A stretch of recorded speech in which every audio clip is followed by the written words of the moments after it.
अस्सलाम वालेकुम सर, कैसे हैं आप? सॉफ्टवेयर की डेमो वीडियो स्टार्ट करने से पहले चंद ज़रूरी बातें। नंबर एक, अगर मैं किसी को सॉफ्टवेयर ऑनलाइन इंस्टॉल करवा के देता हूँ तो मैं किसी से भी पेमेंट का मुतालबा एडवांस नहीं करता। और दूसरे नंबर पर, अगर कोई भी पर्सन इन दो नंबर्स के अलावा आपसे रब्ता करता है या आपको सॉफ्टवेयर की डेमो वीडियो सेंड करता है तो उसकी ज़िम्मेदारी मेरी नहीं है। मैं इन दो नंबर्स के अलावा किसी थर्ड नंबर से डील नहीं करता। जी, तो स्टार्ट करते हैं सॉफ्टवेयर का डेमो। हमारे सामने सॉफ्टवेयर की लॉगिन स्क्रीन शो हो रही है। हम यहाँ पर अपना यूज़र नेम और पासवर्ड जो आपको प्रोवाइड किया जाएगा वो आप एंटर करेंगे। और पासवर्ड एंटर करने के बाद हमारे सामने सॉफ्टवेयर की मेन स्क्रीन शो हो जाएगी। तो ये हमारे सॉफ्टवेयर का मेन ओवरव्यू है। और इसमें हम बेसिक चीज़ों को समझेंगे कि इस सॉफ्टवेयर के अंदर क्या क्या फ़ीचर्स हैं और उनको मुकम्मल तौर पर जानने की कोशिश करेंगे। लेकिन हर चीज़ के बारे में मैं आपको बताऊंगा कि इसमें क्या क्या फ़ीचर्स हैं, लेकिन बहुत बेसिक, ज़्यादा एडवांस में नहीं। अगर ज़्यादा डिटेल में जाएंगे तो सॉफ्टवेयर की वीडियो बहुत लंबी हो जाएगी। तो चलिए स्टार्ट करते हैं। इसमें सबसे पहले हमारे पास अकाउंट्स की ऑप्शन आ जाती है, जिसमें हम अपने अकाउंट्स क्रिएट कर सकते हैं, अपनी पार्टीज़ के अकाउंट, अपने बैंक्स के अकाउंट। और इसमें हम मल्टीपल टाइप्स के अकाउंट्स मैनेज कर सकते हैं, अपने फार्मर्स, कस्टमर, डीलर्स, इन्वेस्टर्स। और बाद में वही हम अपने अकाउंट्स को कैटेगरी वाइज चेक भी कर सकते हैं। फॉर एग्ज़ाम्पल, अगर हमने देखना है कि हमारे पास बैंक्स में क्या मौजूद है, या हमने डीलर्स से क्या लेना देना है, या हमने फार्मर्स से क्या लेना देना है, या इन्वेस्टर्स के पास हमारा क्या बैलेंस है, तो वो हम वही कैटेगरी यूज़ करते हुए हम उनको बाद में चेक भी कर सकते हैं। तो अभी मैं एक अकाउंट बना के आपको दिखाता हूँ कि किस तरह से इसमें हम अकाउंट बना सकते हैं। सबसे पहले हमारे पास अकाउंट की ऑप्शन आ जाती है। यहाँ पे हम किसी भी बंदे का नाम लिखेंगे, पार्टी का नाम लिखेंगे। मैं लिखता हूँ, अपना ही नाम लिखता हूँ, मोहम्मद आरिफ। और उसके बाद उसका हम एड्रेस लिखेंगे कि किस एरिया का वो बंदा है। तो मैं उकाड़ा लिख देता हूँ। इसके बाद हमारे पास कैटेगरी की ऑप्शन आ जाती है। यहाँ पर हमारे पास मल्टीपल कैटेगरीज शो हो रही हैं। तो मैं अपने अकाउंट की कैटेगरी के हिसाब से, कि वो कंपनी का अकाउंट है या कैश या बैंक बैलेंस का अकाउंट है या कस्टमर का अकाउंट है, तो मैं उसकी कैटेगरी सेलेक्ट करूँगा। मैंने ये कस्टमर सेलेक्ट किया। उसके बाद उस अकाउंट की क्रेडिट लिमिट हम सेट कर सकते हैं यहाँ पर, कि हम उस बंदे को कितना क्रेडिट देना चाह रहे हैं। तो उसके बाद नेक्स्ट हमारे पास कैटेगरी आ जाती है सब कैटेगरी। तो इसमें हम उसको मज़ीद डिफ़ाइन कर सकते हैं कि जो कस्टमर हमने सेलेक्ट किया है वो हमारा कस्टमर है, फार्मर है, एम्प्लॉई है, डीलर है, या इन्वेस्टर है। ठीक है, तो मैं फार्मर सेलेक्ट करता हूँ। और इसके बाद हमारे पास इसकी थर्ड सेल्स टारगेट की ऑप्शन मिल जाती है इसमें हमको। ये बेसिकली एफओज़ के लिए हम रखते हैं कि हमारी शॉप्स के जो एफओज़ हैं उनका टारगेट कैलकुलेट करने के लिए हम इस कैटेगरी को यूज़ करते हैं, कि जो अकाउंट्स आप फील्ड ऑफिसर्स की कैटेगरी में बनाएंगे तो उनका टारगेट आप यहाँ से मैनेज कर सकते हैं। तो उसके बाद हमारे पास फ़ोन नंबर और व्हाट्सअप नंबर की ऑप्शन आ जाती है। और यहाँ पर आप मल्टीपल नंबर्स भी ऐड कर सकते हैं।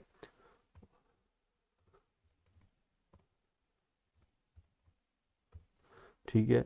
और इसके बाद व्हाट्सअप नंबर की ऑप्शन आ गई। व्हाट्सअप नंबर में हम कोई भी एक व्हाट्सअप नंबर कस्टमर का यहाँ पे ऐड कर सकते हैं। और स्टेटस, अगर कभी भी हमको अकाउंट को डिसेबल करना पड़ जाता है कि कस्टमर रनिंग में नहीं है फिल वक्त, तो हम उसका अकाउंट क्लोज़ करना चाहते हैं, तो हम यहाँ से उसको क्लोज़ कर सकते हैं। और अगर उसको हम अकाउंट्स के अंदर से भी हाइड करना चाहते हैं, तो हम यहाँ से उसको हाइड भी कर सकते हैं। तो जैसे ही हम ये सारी फील्ड्स फिल कर लेंगे, उसके बाद हम ये बटन क्लिक करेंगे न्यू का, और हमारा अकाउंट ऐड हो जाएगा। और मैं आपको दिखा भी देता हूँ, हमारा अकाउंट इस साइड पे, जो भी हम अकाउंट्स बनाते जाएंगे वो हमारे इधर ऐड होते जाएंगे। और इसी तरीके से उनको एडिट भी किया जा सकता है यहाँ से ही। फॉर एग्ज़ाम्पल, मैं किसी भी अकाउंट को एडिट करना चाहता हूँ, तो मैं उस अकाउंट पे क्लिक करके जस्ट एडिट का बटन प्रेस करूँगा तो वो अकाउंट मेरे पास इधर शो होने लग जाएगा। तो मैं यहाँ पे कुछ भी चेंजिंग करके वो अकाउंट एडिट भी कर सकता हूँ। जी, तो अकाउंट ऐड करने के बाद हमारे पास जो नेक्स्ट कैटेगरी आती है वो कंपनी की कैटेगरी आती है कि हम इसमें मल्टीपल कंपनीज़ के स्टॉक मैनेज कर सकते हैं। और जिस तरीके से मैंने आपको अकाउंट क्रिएट करना बताया, इसी तरह से हम मुख्तलिफ 2-3 तरह से अकाउंट इसके अंदर क्रिएट कर सकते हैं और उनको मैनेज भी कर सकते हैं इसी तरीके से कि कैटेगरी वाइज अगर हम अकाउंट्स देखना चाहते हैं तो हम यहाँ से कोई भी कैटेगरी सिलेक्ट करेंगे तो हमारे पास वो अकाउंट सारे शो हो जाएंगे। और इस तरीके से भी हम यहाँ पर भी अपने अकाउंट्स क्रिएट कर सकते हैं। और एक और मेथड है इसका, तो ज़्यादा डीपली हम नहीं अभी देखेंगे। तो नेक्स्ट कैटेगरी की तरफ चलते हैं, कंपनी। तो यहाँ पर हम मल्टीपल कंपनीज़ के स्टॉक मैनेज कर सकते हैं एक ही सॉफ्टवेयर के अंदर, और उनको सेपरेट सेपरेट देख भी सकते हैं कि हर कंपनी का स्टॉक क्या है, प्रॉफिट लॉस क्या है। और अगर हम उसका सारी सेल परचेज और एनालिसिस वगैरह देखना चाहते हैं तो हम यहाँ से देख भी सकते हैं। फॉर एग्ज़ाम्पल यहाँ पर मेरे पास मुख्तलिफ़ कंपनीज शो हो रही हैं, तो मैं किसी भी एक कंपनी का अगर प्रॉफिट लॉस देखना चाहता हूँ या उसका स्टॉक देखना चाहता हूँ तो मैं सिंपली उस कंपनी पे क्लिक करूँगा और जस्ट वैल्यू पे क्लिक करने से मेरे पास उस कंपनी का स्टॉक शो हो जाएगा। और उसके बाद अगर मैं उसका प्रॉफिट एंड लॉस देखना चाहता हूँ कि मुझे इस कंपनी से कितना नफ़ा मिला है तो मैं वो भी इसमें चेक कर सकता हूँ। कोई भी डेट डालें, वो डेट सेलेक्ट करें और सॉफ्टवेयर आपको उस कंपनी का प्रॉफिट एंड लॉस शो करवा देगा। और इसी तरीके से हम इसमें कोई भी मज़ीद कंपनी ऐड करना चाहें तो हम यहाँ पर कुछ भी कोई भी कंपनी ऐड कर सकते हैं। फॉर एग्ज़ाम्पल एफएमसी लिमिटेड मैं लिख देता हूँ, ठीक है। तो इस तरीके से हम इसमें मल्टीपल कंपनीज के स्टॉक मैनेज कर सकते हैं। जी, तो कंपनी के बाद हमारे पास जो नेक्स्ट ऑप्शन आता है वो हमारे पास प्रोडक्ट्स का ऑप्शन आता है। इसमें हम ये देख सकते हैं कि हम अपने प्रोडक्ट्स को किस तरीके से मैनेज कर सकते हैं और किस तरह से उनका स्टॉक वगैरह बना सकते हैं। तो सबसे पहले हमारे पास जो ऑप्शन है वो न्यू प्रोडक्ट का है। इसमें हम अपनी प्रोडक्ट्स ऐड कर सकते हैं, किसी भी कंपनी का जो भी प्रोडक्ट्स है। तो मैं एक प्रोडक्ट आपको ऐड करके दिखाता हूँ। फॉर एग्जांपल मैं इधर कुछ भी लिखता हूँ, लेमडा लिख लेता हूँ मैं। और इसके बाद इसकी पैक साइज़ मैं लिखूँगा 500, और यूनिट्स में इसके एमएल, ग्राम, जो भी केजीज़ हम वो मेंशन करेंगे कि ये एमएल में है, ग्राम में है, केजीज़ में है। तो इस तरीके से हमारे पास ये 500 एमएल आ गया। इसके बाद हम उसकी कंपनी सेलेक्ट करेंगे। फॉर एग्जांपल कोई भी आप उसमें कर सकते हैं, ठीक है। मैं ये सितारा एग्रो कर लेता हूँ। और उसके बाद जो नेक्स्ट ऑप्शन है उसकी प्रोडक्ट की टाइप हम डिफ़ाइन करेंगे कि ये पेस्टिसाइड है, फंजीसाइड है, मतलब जो भी इसकी टाइप बनेगी तो वो हम यहाँ पे मेंशन करेंगे, ठीक है। परचेज़ रेट और सेल रेट ऐड कर सकते हैं यहाँ पे हम। फॉर एग्जांपल मैं 400 रुपये परचेजिंग रेट है और 500 रुपये सेल रेट है। और पीपीसी में हम पैक पर कार्टन मेंशन करेंगे कि एक कार्टन में हमारे पास इसके कितने पैक होते हैं। ये जस्ट हमारे याद दहानी के लिए है कि हमको ये चीज़ शो होती रहे कि हमारे पास इसके एक कार्टन के अंदर कितने पीसीज होते हैं, ठीक। तो इस तरीके से हम अपनी प्रोडक्ट्स वगैरह यहाँ पे ऐड करेंगे। और प्रोडक्ट्स भी 2-3 तरह से ऐड की जा सकती हैं। तो दूसरे नंबर पे हमारे पास जो ऑप्शन आती है वो है product company wise. For example यहाँ पर तो हम सिंगल सिंगल प्रोडक्ट ऐड कर सकते हैं, लेकिन जो प्रोडक्ट कंपनी वाइज है उस ऑप्शन में हम कंपनी के हिसाब से स्टॉक ऐड कर सकते हैं। फॉर एग्जांपल मैं किसी भी कंपनी में कोई चीज़ ऐड करना चाहता हूँ, तो मेरे पास फॉर एग्जांपल ओरिगा की कोई प्रोडक्ट है तो मैं उसको ऐड करना चाहता हूँ यहाँ पर। तो यहाँ पर हमारे पास सिर्फ उसी कंपनी की प्रोडक्ट्स जो होंगी जो हम यहाँ से सिलेक्ट करेंगे। मैं कोई भी कंपनी सेलेक्ट करता हूँ तो उसकी प्रोडक्ट्स मेरे सामने शो हो रही हैं, तो मैं यहाँ पर भी अपनी प्रोडक्ट्स ऐड कर सकता हूँ। फॉर एग्जांपल मैं यहाँ पे कुछ भी लिखता हूँ तो मैं यहाँ पे उसको ऐड कर सकता हूँ। यहाँ पे सेम वही तरीक़ाकार होगा, जस्ट थोड़ा सा मेथड इसका डिफरेंट है। ये 500 और यूनिट्स में मैं कर दूंगा 500 ml और परचेज सेल प्राइस एंड उसके बाद पैक पर कार्टन। और उसके बाद हमारे पास जो ऑप्शन आ जाती है कि प्रोडक्ट्स की टाइप क्या है। तो हम 2-3 तरह से प्रोडक्ट्स अपनी ऐड कर सकते हैं। और इसके बाद हमारे पास जो थर्ड ऑप्शन आता है एडिट प्रोडक्ट्स। फॉर एग्जांपल यहाँ पर हम कंपनी वाइज में हमने देखा था कि हम अपनी प्रोडक्ट्स को बाय कंपनी के नाम से ऐड करते हैं कि हमने एक कंपनी सेलेक्ट की और उसमें अपनी प्रोडक्ट्स बना रहे हैं, ठीक है। और एडिट प्रोडक्ट्स में हमारे पास ये ऑप्शन है कि हम ओवरऑल प्रोडक्ट्स को यहाँ से एडिट भी कर सकते हैं, चेंज भी कर सकते हैं। यहाँ पर हमारे पास सब प्रोडक्ट्स, चाहे वो किसी भी कंपनी की है, वो हमारे पास यहाँ पे शो हो जाती है। तो यहाँ पर हम अपनी प्रोडक्ट्स को ओवरऑल मैनेज कर सकते हैं। इसके अलावा जो हमारे पास नेक्स्ट ऑप्शन इसमें मिलता है, प्रोडक्ट्स टाइप्स।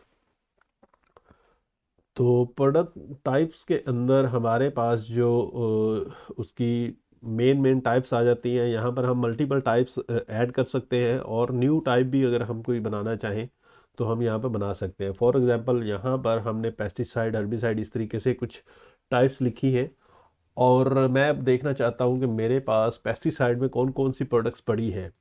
तो मैं यहाँ पर सिंगल कैटेगरी का भी देख सकता हूँ और ओवरऑल सब कैटेगरीज की प्रोडक्ट्स भी देख सकता हूँ। फॉर एग्जांपल मैं यहाँ पे देखना चाह रहा हूँ कि मेरे पास पेस्टिसाइड कौन कौन सी पड़ी है। तो मैंने ये रिपोर्ट ओपन की है, तो ये मेरे पास शो हो रहा है कि पेस्टिसाइड मेरे पास एम एग्रो की एक पड़ी है। ये अब सेकंड कंपनी है, इसकी ये प्रोडक्ट्स मेरे पास शो हो रही हैं। इसके बाद नेक्स्ट कंपनी की ये पेस्टिसाइड, ठीक है। इस तरीके से हम देख सकते हैं कि हमारे पास पेस्टिसाइड कौन कौन सी है, या हम देखना चाहते हैं हमारे पास फर्टिलाइज़र कौन कौन सी है। तो हम सिंगल कैटेगरी की भी देख सकते हैं, और ओवरऑल सब कैटेगरीज को एक साथ कंबाइन भी देख सकते हैं कि सब में क्या क्या पड़ा है, ठीक है। फिर इसी तरीके से हम एक कैटेगरी का प्रॉफिट लॉस भी हम इसमें चेक कर सकते हैं कि मैं अब देखना चाह रहा हूँ कि मुझे पेस्टिसाइड में क्या प्रॉफिट हुआ है। तो मैं यहाँ पर अपनी डेट सेलेक्ट करूँगा, जो भी मेरी डिज़ायर डेट होगी, तो प्रीव्यू करूँगा, तो मेरे पास ये पेस्टिसाइड का सब कंपनी वाइज उनका प्रॉफिट मेरे पास शो हो रहा है। कि जिस तरह मैंने ये सबसे पहली कंपनी है, इसकी मेरे पास 4 प्रोडक्ट्स थी, ये मैंने सेल की हैं, और मुझे ये एक बोतल में 190 बचे हैं। ये 7 पैक मैंने बेचे हैं, तो इसमें ये मुझे इतने पैसे बचे हैं। इस तरीके से सब कंपनीज़ के अलग अलग प्रॉफिट आपको शो होंगे, ठीक है। तो इस तरीके से हम उनके कैटेगरी वाइज प्रॉफिट लॉस भी चेक कर सकते हैं सब कंपनीज़ के। और अगर हम देखना चाहते हैं मुझे फर्टिलाइज़र में क्या बचा है, या कॉर्न सीड या वीट सीड, जो भी कैटेगरीज हमने इधर बनाई है, तो उसमें हम उनकी प्रॉफिट लॉस भी चेक कर सकते हैं, उनके स्टॉक भी चेक कर सकते हैं। तो ये हमें हेल्पफुल करता है इस तरीके से स्टॉक चेक करने में या प्रॉफिट लॉस चेक करने में। और थर्ड नंबर पे हमारे पास जो ऑप्शन मिलती है, वो हमारे पास बैच नंबर की ऑप्शन मिलती है। तो यहाँ पर हम batch number company wise add कर सकते हैं। कि यहाँ पे मैंने सेलेक्ट करना है कोई भी कंपनी, मैं एफएफसी फर्टिलाइज़र कोई भी खोल लेता हूँ। अभी मेरे पास ये इनकी 2 प्रोडक्ट्स हैं, तो इसकी बैच नंबर और एक्सपायरीज ये मेरे पास शो हो रही है।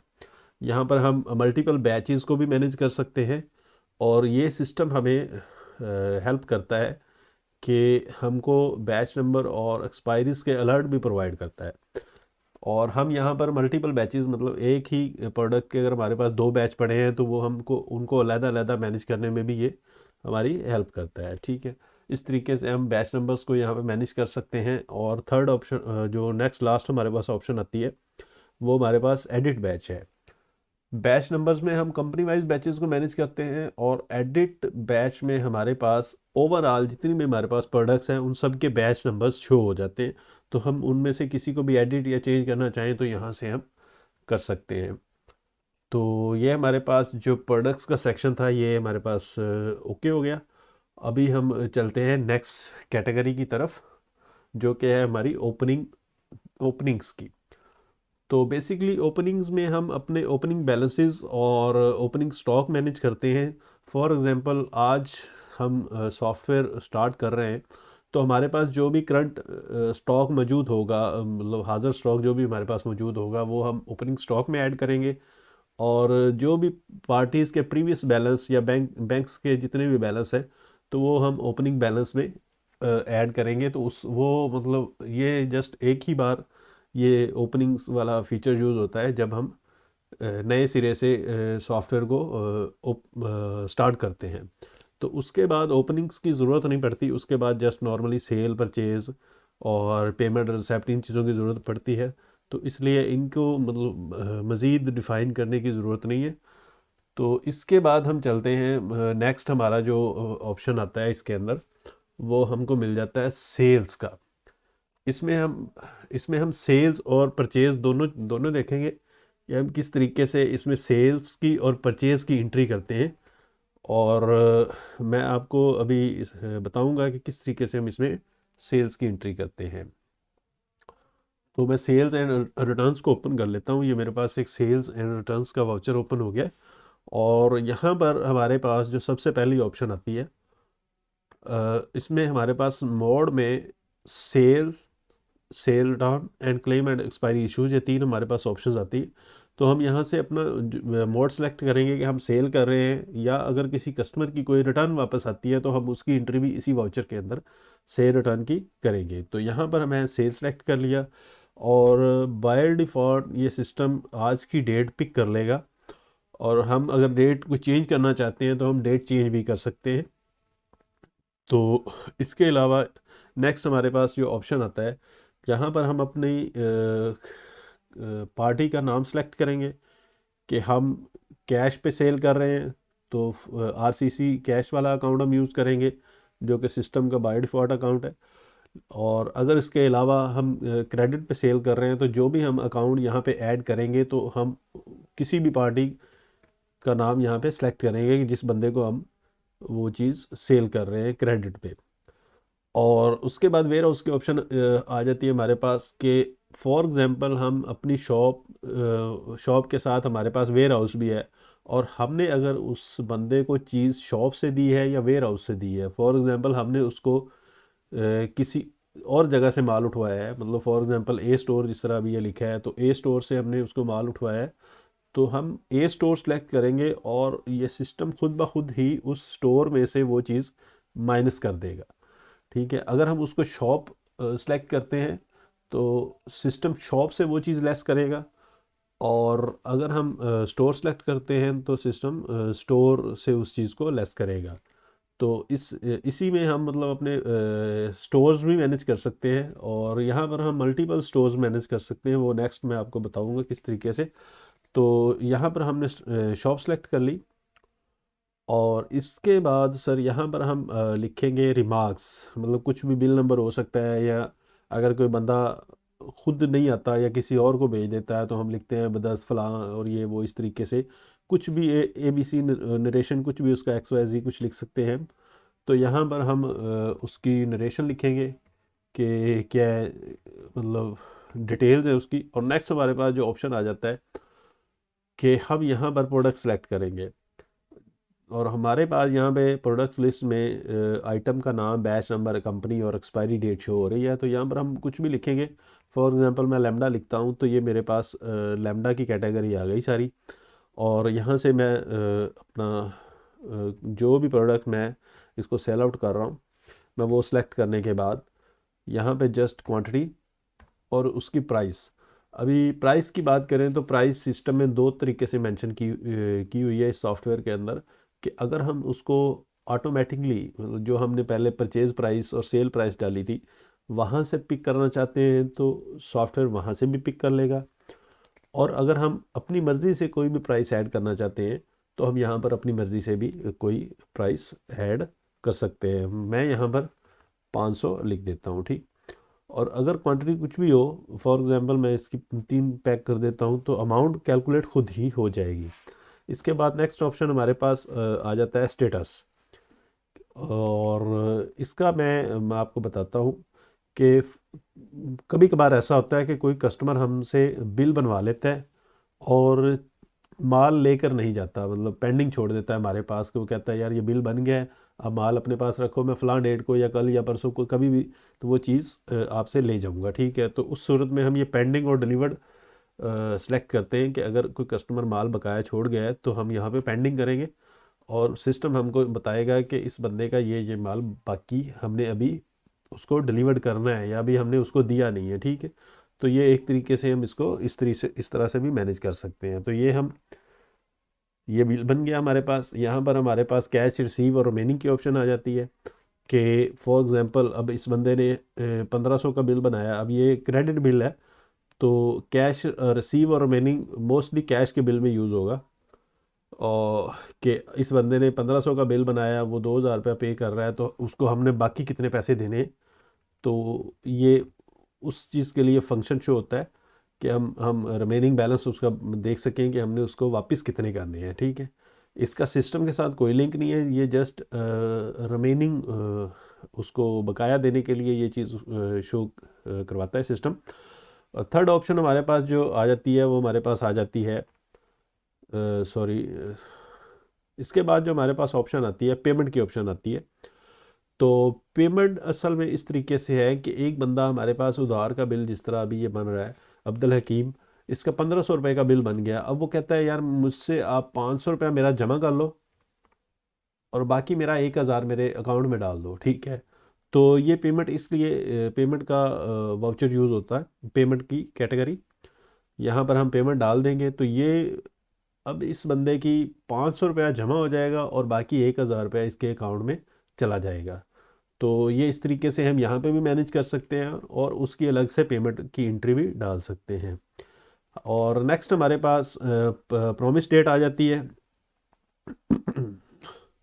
प्रॉमिस डेट में अब जिस तरीके से ये क्रेडिट का बिल है, तो ये बंदा कहता है जी मैं आपको 10 दिन बाद इस बिल की पेमेंट दूंगा, तो यहाँ पर हम एज अ रिमाइंडर सेट कर सकते हैं, उसका प्रॉमिस वगैरह डाल सकते हैं। फॉर एग्जांपल मैं यहाँ पर 10/1/23 कोई भी डेट आप डालें प्रॉमिस की, तो सिस्टम हमको अलर्ट देगा कि इस बंदे का इस इतनी पेमेंट का प्रॉमिस है। तो ये चीज़, इसके बाद हमारे पास नेक्स्ट ऑप्शन सेल्स टैक्स और कैरेज और ये पार्टी बैलेंस देखने के लिए हमारे पास नेक्स्ट ऑप्शन आ जाती है। और क्रेडिट लिमिट अगर हमने उसकी सेट की होगी अकाउंट बनाते वक्त, तो यहाँ पर हमको उसकी क्रेडिट लिमिट भी शो करवाएगा।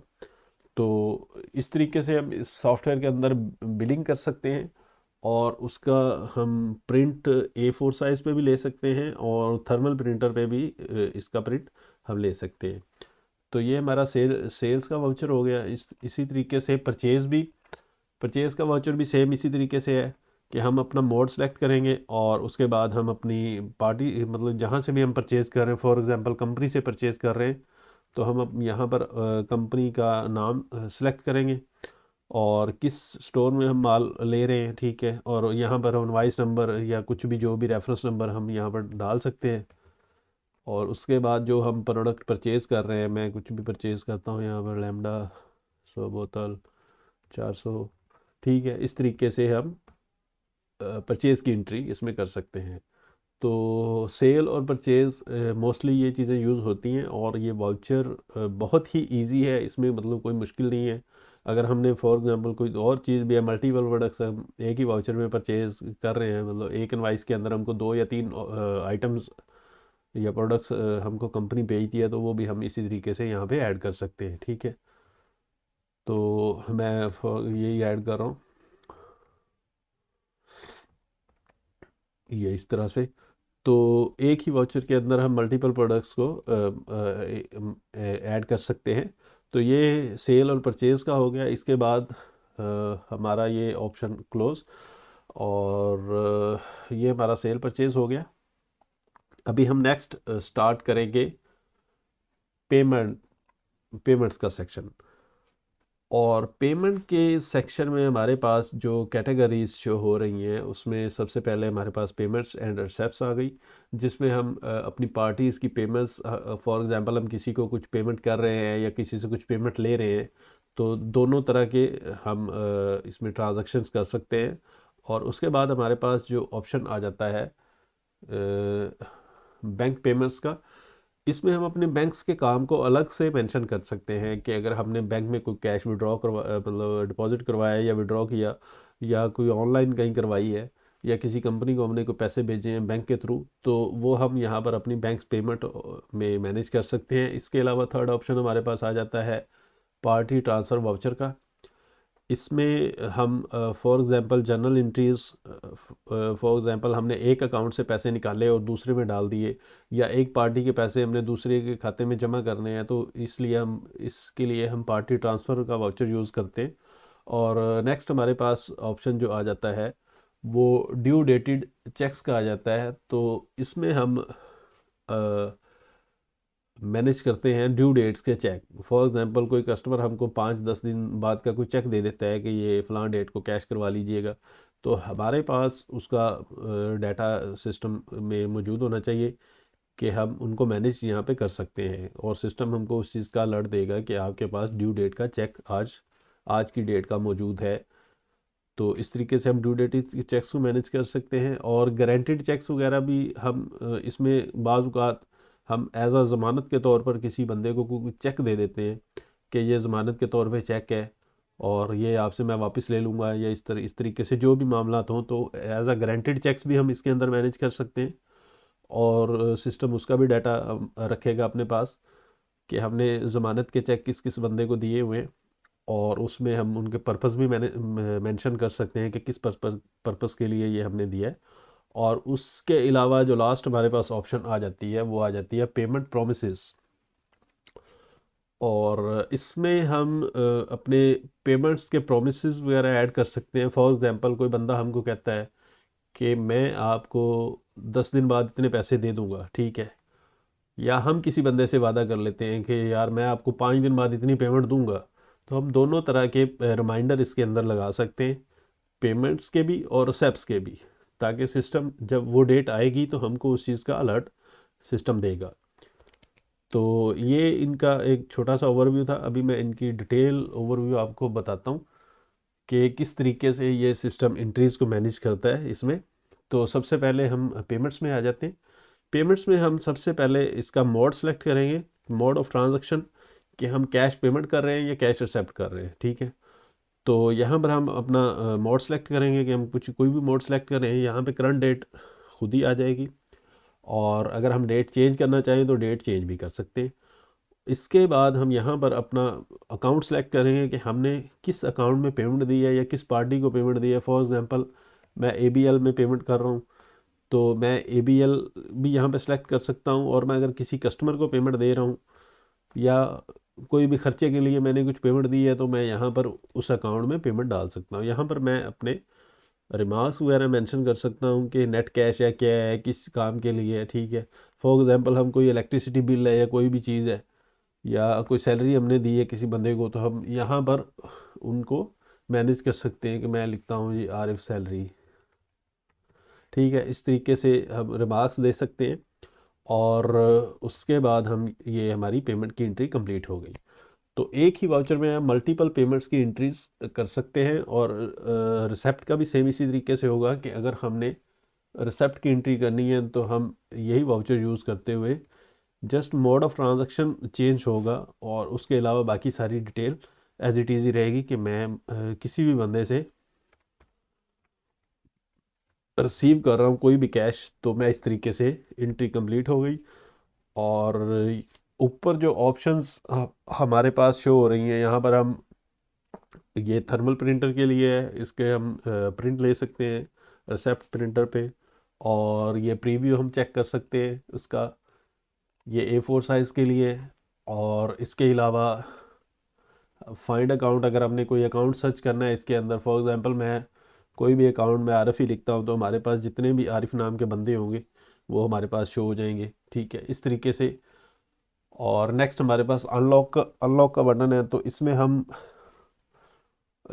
अगर फॉर एग्जांपल हमने ये एंट्रीज लॉक कर दी हैं, तो हम इस किसी भी एंट्री को एडिट या चेंज करना चाह रहे हैं, तो हम यहाँ से वाउचर को अनलॉक करने के बाद अपनी एंट्री चेंज कर सकते हैं, ठीक है। और ये व्हाट्सअप का ऑप्शन है, यहाँ से हम इस एंट्री, फॉर एग्जांपल यहाँ पर हमने आरिफ सेलेक्ट किया है, तो मैं अब आरिफ को मैसेज भेजना चाहता हूँ कि आपके इतने पैसे जमा हो गए।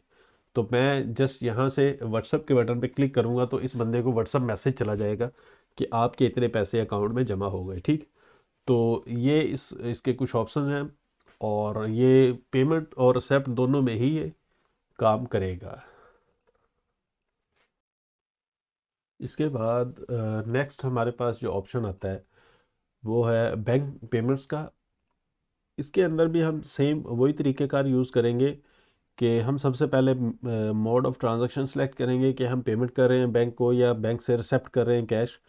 तो मोड ऑफ़ ट्रांजैक्शन सेलेक्ट करने के बाद डेट एज वैसे ही आ जाएगी। और यहाँ पर हमारे पास जस्ट बैंक्स के अकाउंट जो हमने बैंक्स की कैटेगरी में बनाए होंगे वही जस्ट यहाँ पे शो होंगे। तो यहाँ पर हम अपना कोई भी बैंक सेलेक्ट करेंगे जिसमें हम कैश डिपॉजिट कर रहे हैं या विड्रॉ कर रहे हैं। तो यहाँ पर हम बैंक सेलेक्ट करेंगे, यहाँ पर चेक नंबर या कुछ भी उसका ऑनलाइन नंबर या कुछ भी हम यहाँ पर दे सकते हैं। तो मैं कुछ भी यहाँ पर डाल देता हूँ। तो यहाँ पर उसकी डिटेल्स हम लिखेंगे कि हमने बैंक को पेमेंट मतलब की है, कैश डिपॉजिट किया है या चेक दिया है या किस तरीके से, या किसी किसी पार्टी का अगर चेक हम डिपॉजिट करवाते हैं तो वो हम डिटेल्स में यहाँ पर दे सकते हैं। इसके अलावा हम यहाँ पर अमाउंट ऐड करेंगे सेम वैसे ही। तो मैं यहाँ पर कुछ भी 25,000 डाल देता हूँ। तो इस तरीके से हम यहाँ पर बैंक्स पेमेंट और रिसिप्ट दोनों यहाँ पर मैनेज करेंगे। और इसके अंदर बैंक पेमेंट और रिसिप्ट दोनों ही मैनेज हो सकती हैं। और इसके बाद हमारे पास जो नेक्स्ट ऑप्शन आता है वो हमारे पास आता है पार्टी ट्रांसफ़र वाउचर का। और बेसिकली ये वाउचर इसलिए यूज़ होता है कि हम एक पार्टी के पैसे या अमाउंट दूसरी पार्टी को ट्रांसफ़र करते हैं। फॉर एग्ज़ाम्पल हमने बैंक से पेमेंट लेकर किसी कंपनी को पैसे ट्रांसफ़र किए या बैंक से ऑनलाइन किसी कंपनी को करवाई। तो अगर हम पेमेंट वाउचर और बैंक पेमेंट वाउचर यूज़ करेंगे तो हमको दो एंट्रीज़ करनी पड़ेंगी। और इस वाउचर में हम डेबिट और क्रेडिट दोनों की एंट्री इकट्ठी ही कर सकते हैं। तो ये इसलिए हमारा ये वाउचर यूज़ होता है कि हम एक पार्टी को डेबिट कर देंगे और दूसरी को क्रेडिट कर देंगे। तो जो काम हम दो एंट्रीज़ में करेंगे वो इस वाउचर के थ्रू हमारा एक ही एंट्री में हो जाएगा। ठीक है, तो ये भी इसमें कोई इतनी समझने वाली चीज़ नहीं है। और नेक्स्ट इसके बाद हमारे पास आ जाते हैं ड्यू डेटेड चेक्स।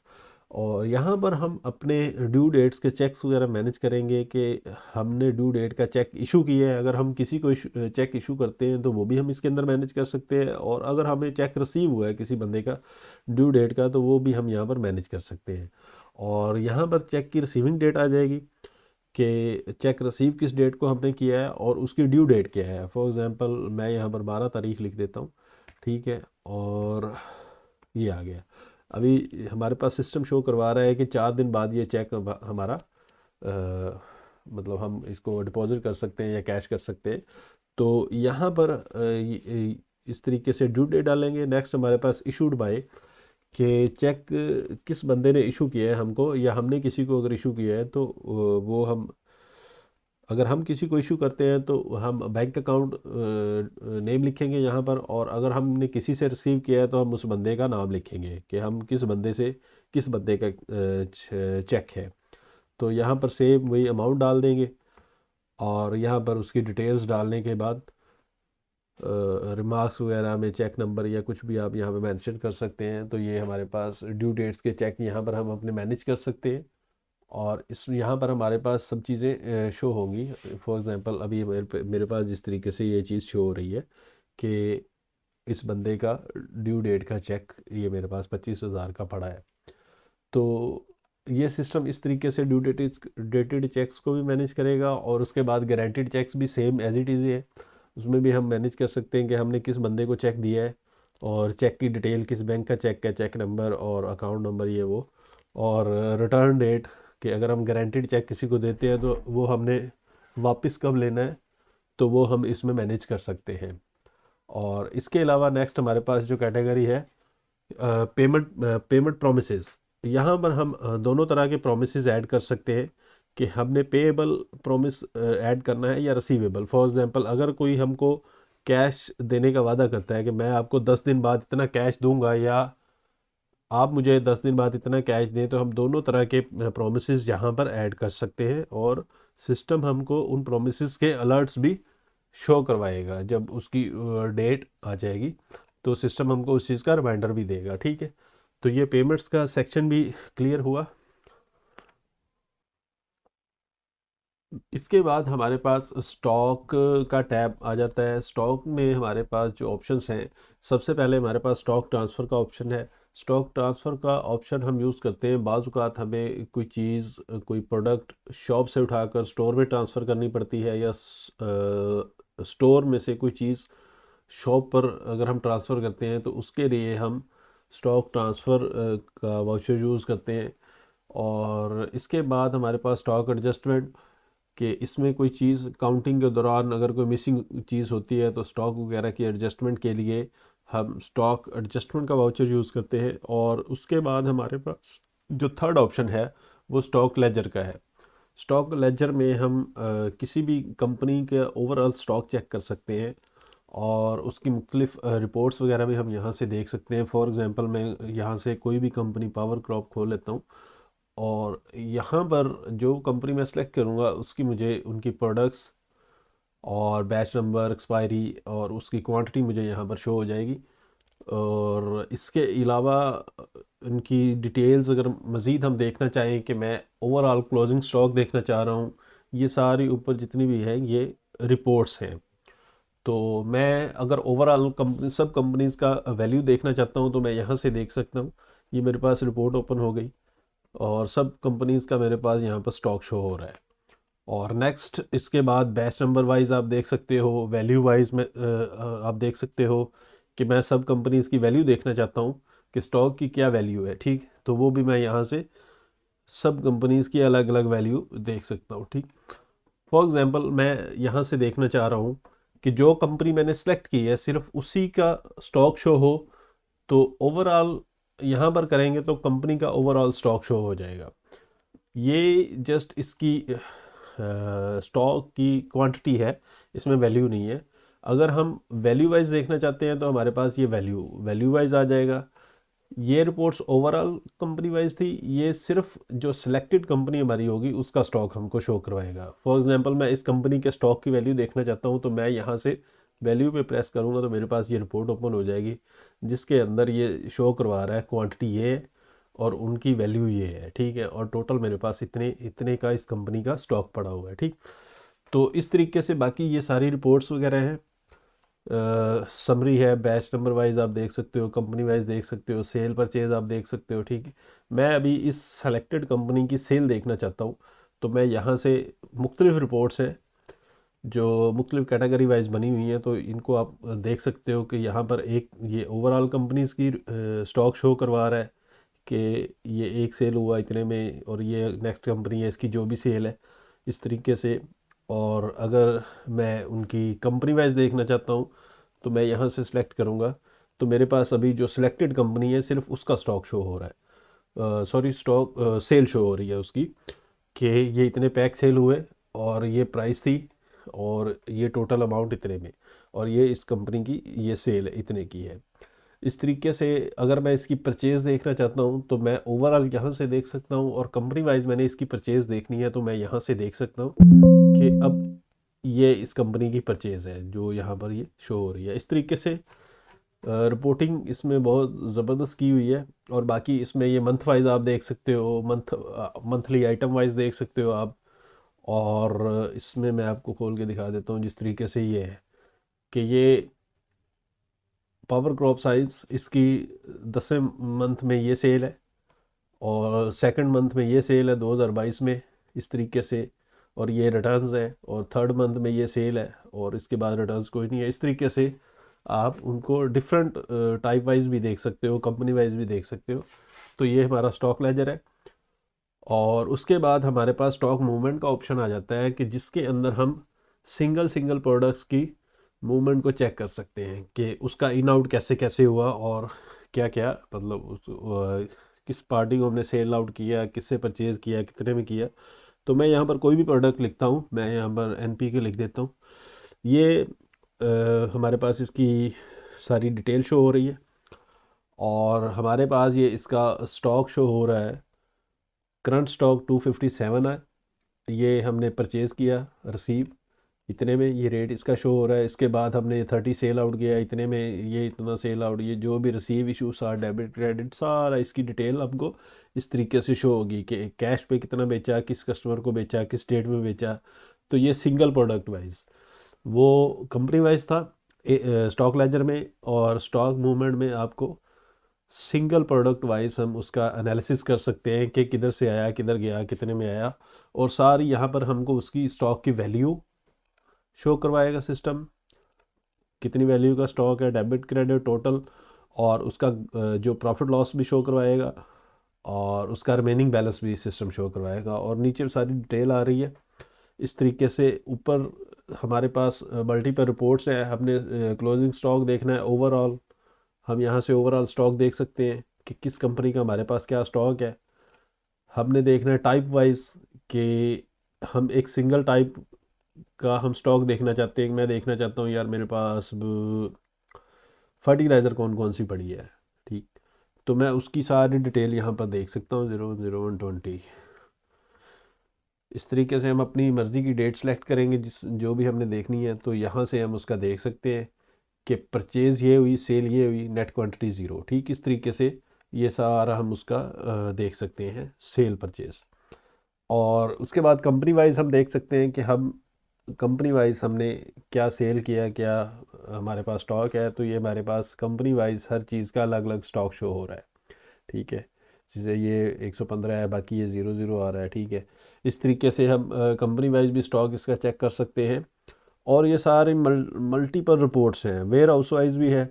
यहाँ से मैं देखना चाहता हूँ कि मेरे पास ए स्टोर में क्या क्या पड़ा है, शॉप पे क्या क्या पड़ा है। इस तरीके से मुख्तलिफ स्टोर्स अगर हम मैनेज करते हैं तो उसमें हमारे पास क्या क्या स्टॉक पड़ा है, तो वो हमको कैटेगरी वाइज शो हो जाएगा। और इसके बाद बाकी ये करंट स्टॉक जो हमने जो प्रोडक्ट करंट प्रोडक्ट जो हमने सेलेक्ट की है, इसका हम देखना चाहते हैं डिटेल्स, या हम प्रिंट करना चाह रहे हैं इसकी डिटेल्स वगैरह, तो हम यहाँ से इसकी रिपोर्ट वगैरह ओपन करके देख सकते हैं कि क्या सेल हुआ, क्या परचेज़ हुआ। इस तरीके से हम उसकी डिटेल्स भी देख सकते हैं। और नेक्स्ट हमारे पास ये सारी इसकी ऑप्शंस मिल जाती हैं बैच नंबर ऑफ ऑन करने के लिए। और अगर हम इसमें देखना चाह रहे हैं कि हमारे पास 30 डेज़ में एक्सपायर होने वाली प्रोडक्ट्स कौन कौन सी हैं, तो हम यहाँ पे क्लिक करेंगे, हमारे पास कंपनी वाइज एक्सपायरीज़ की लिस्ट आ जाएगी कि ये एम्स एग्रो, इसकी ये प्रोडक्ट फ़लाँ डेट को एक्सपायर हो रही है और क्वांटिटी ये है। इसी तरीके से नेक्स्ट प्रोडक्ट हमारे पास आ जाएगी और उसकी एक्सपायरी और क्वांटिटी। इस तरीके से हम देख सकते हैं। हम देख सकते हैं 90 डेज़ में कौन सी एक्सपायर हो रही है या 15 दिनों में कौन सी हो रही हैं। इस तरीके से हम मुख्तलिफ एक्सपायरीज़ भी अपनी मैनेज इसमें कर सकते हैं। नेक्स्ट हमारे पास स्टॉक एक्सपायरीज़ का अलग से एक वाउचर आ जाता है। इसमें हम कंपनी वाइज अपनी एक्सपायरीज़ को मैनेज कर सकते हैं। फॉर एग्ज़ाम्पल मैं यहाँ से कोई भी कंपनी सेलेक्ट करता हूँ तो मुझे उसकी एक्सपायरीज़ की डिटेल सारी शो हो जाएगी। फॉर एग्ज़ाम्पल मेरे पास ये चीज़ें शो हो रही हैं, ये 1 जनवरी को एक्सपायर हो चुकी है, 7 दिन हो गए इनको एक्सपायर हुए। इस तरीके से ये सारी डिटेल आ रही है। अभी ये प्रोडक्ट है, इसके 52 डेज़ अभी रिमेनिंग है एक्सपायरीज़ में, ठीक है। इस तरीके से आप कंपनी वाइज भी देख सकते हो और यहाँ से ऊपर रिपोर्ट्स भी हैं। आप सिर्फ एक्सपायर प्रोडक्ट्स देखना चाहते हो, यहाँ से देख सकते हो आप 90 डेज़ में एक्सपायर होने वाली, 30 डेज़ में, 15 दिन में एक्सपायर होने वाली प्रोडक्ट्स आप सेपरेट भी देख सकते हो। और उसके अलावा सिस्टम आपको अलर्ट भी देगा। तो उसके बाद हमारे पास जो नेक्स्ट ऑप्शन आ जाती है वो वेयर हाउस की आ जाती है कि वेयर हाउस में हमने जो जो स्टोर्स वगैरह बनाए होंगे, फॉर एग्ज़ाम्पल हम यहाँ पर मल्टीपल स्टोर्स बना सकते हैं, ठीक है। जो भी आप नाम रखना चाहें आप उनके नाम रख के, अगर आपके पास 1 2 4 जितने भी गोदाम वगैरह आप यूज़ करते हो या स्टोर यूज़ करते हो, तो आप उनके नाम लिख के सेपरेट सेपरेट उनका स्टॉक भी मैनेज कर सकते हो। कि मैं देखना चाहता हूँ मेरे पास ए स्टोर में क्या क्या चीज़ें पड़ी हैं, तो मैं यहाँ से क्लिक करूँगा तो मुझे सिस्टम ए स्टोर का स्टॉक शो करवा देगा कि मेरे पास ए स्टोर में ये प्रोडक्ट्स पड़ी हैं। और मैं देखना चाहता हूँ कि मेरे पास शॉप पे क्या क्या पड़ा है, तो मैं क्लिक करके शॉप का स्टॉक चेक करूँगा तो मेरे पास कैटेगरी वाइज कॉर्न सीड ये पड़ा है, और फर्टिलाइज़र ये इस तरीके से, और फंजीसाइड, हर्बिसाइड, सब चीज़ें अलग अलग मुझको शो करवा देगा कि शॉप पे मेरे पास ये सामान या ये प्रोडक्ट्स मेरे पास पड़ी हैं। तो ये हमारे पास वेयर हाउस का ऑप्शन था। इसके बाद हमारे पास जो नेक्स्ट ऑप्शन आ जाता है वो पेंडिंग स्टॉक का है। फॉर एग्ज़ाम्पल हमने बिल बनाते वक्त अगर किसी कस्टमर का माल पेंडिंग किया था या किसी को प्रोडक्ट देने वाली पेंडिंग की थी, तो वो हमारे पास यहाँ पर हमको शो हो जाएगी कि हमने किस किस पार्टी का माल अभी पेंडिंग है, ठीक है। तो वो हम यहाँ से मैनेज कर सकते हैं कि जैसे जैसे हम वो चीज़ें उनको डिलीवर करेंगे तो यहाँ से हम उसके स्टेटस चेंज करते जाएंगे। तो ये हमारे पास स्टॉक का ऑप्शन ख़त्म हो गया। इसके बाद हम नेक्स्ट ऑप्शन में जाते हैं, बुक्स। बुक्स में हमारे पास सबसे पहली कैटेगरी कैश बुक की है। इसमें हमारे पास सबसे पहले जो कैश इन हैंड हमारे पास शो हो रहा है, ये कैश इन हैंड हम डेली बेसिस पे अपने काउंटर के साथ टैली करेंगे कि हमारे पास गले में ये कैश मौजूद है। अगर कोई फ़र्क है तो वो फिर हम चेक करेंगे कि हमने कहाँ पे मिस्टेक की है। तो सिस्टम कैश इन हैंड भी मेंटेन करता है, जिस तरीके से हम एंट्री करते हैं तो ये हमारा डेली का कैश मेंटेन करेगा। और इसमें हम अपना कैश फ्लो, कि हमने कैश किधर दिया किधर लिया, वो सारा चेक कर सकते हैं। पेमेंट रिसेप्ट अलग अलग देख सकते हैं, ये सारी रिपोर्ट्स हैं इसके ऊपर। और इनको हम प्रिंट भी कर सकते हैं और किसी को पीडीएफ में भी भेज सकते हैं। और हम आज की आज की कैश बुक देखना चाहते हैं कि आज हमने क्या क्या वर्किंग की थी कैश की। तो हम जो सेलेक्ट डेट होगी, तो फॉर एग्जांपल यहाँ पे 12 सेलेक्ट है, तो मैं यहाँ से वो डेट सेलेक्ट करूँगा तो यहाँ पे वो डेट आ जाएगी। और उसके बाद मैं कैश बुक के बटन पे प्रेस करूँगा तो मेरे पास आज की कैश बुक सारी ओपन हो गई। डेली कैश बुक ये आ गया। इसमें ओपनिंग बैलेंस कल मेरे पास 34 लाख ये अमाउंट थी। और उसके बाद ये मेरे पास डेबिट क्रेडिट चल रहा है, ये कैश आया है, ये आउट हुआ है, ठीक है। इस तरीके से सारा मेरे पास आज का क्लोजिंग कैश 81,200 रुपया मेरे पास मौजूद होना चाहिए। तो ये हम डेली बेसिस पे अपना चेक कर सकते हैं सिस्टम। इसमें हमारे पास सिर्फ कैश का काम शो होगा। कैश बुक के अंदर हमारे पास अगर हमने कैश पे कुछ परचेज़ किया, कैश पे कुछ सेल किया, कैश किसी को दिया या कैश किसी से लिया, तो उनकी ट्रांजैक्शन यहाँ पे हमारे पास शो होंगी, ओनली कैश की एंट्रीज, ठीक। और उसके बाद जो हमारे पास नेक्स्ट ऑप्शन आ जाता है वो आ जाता है डे बुक का। और कैश बुक में और डे बुक में अमाउंट जो cash in hand same he show होगा हमारे पास। सेकेंडली इसके अंदर ये डिफरेंस है कि कैश बुक में सिर्फ कैश का काम था। डे बुक में हमारे पास डेली बेसिस पे जो भी हमारी इंट्रीज होंगी वो हमको शो होंगी। फॉर एग्जांपल मैंने आज की ये डेट सेलेक्ट की है, मेरे पास लास्ट जो डे बुक है तो वो मैं सेलेक्ट की है। तो मैं अब देखना चाह रहा हूँ कि मैंने आज के दिन में क्या वर्किंग की है। तो मैं जैसे ही रिपोर्ट ओपन करूँगा मेरे पास इसकी पूरी डिटेल आ जाएगी कि आज मैंने कैश पेमेंट्स जिन जिन बंदों को की है या बैंक्स में की है वो मेरे पास सारी डिटेल आ गई। उसके बाद कैश रिसेप्ट्स की इंट्रीज आ गई। उसके बाद कैश ट्रांसफ़र की वो इंट्रीज जो मैंने की हैं वो मेरे पास शो हो रही हैं। और फिर उसके बाद मेरे पास कैश सेल शो हो रही है। इस तरीके से सब चीज़ें कैटेगरी वाइज हमारे पास शो होंगी कि हमने ये चीज़, जिस तरीके से ये कैश सेल शो हो रही है कि ये कैश कस्टमर है, इसको हमने एनपीके दी है और क्वांटिटी उसकी एक थी 8,330 पे। इस तरीके से हर चीज़ की डिटेल शो होगी। अगर हमने कोई रिमार्क्स साथ ऐड किए होंगे तो वो भी हमको उसके साथ शो होंगे यहाँ पे रेट के आगे।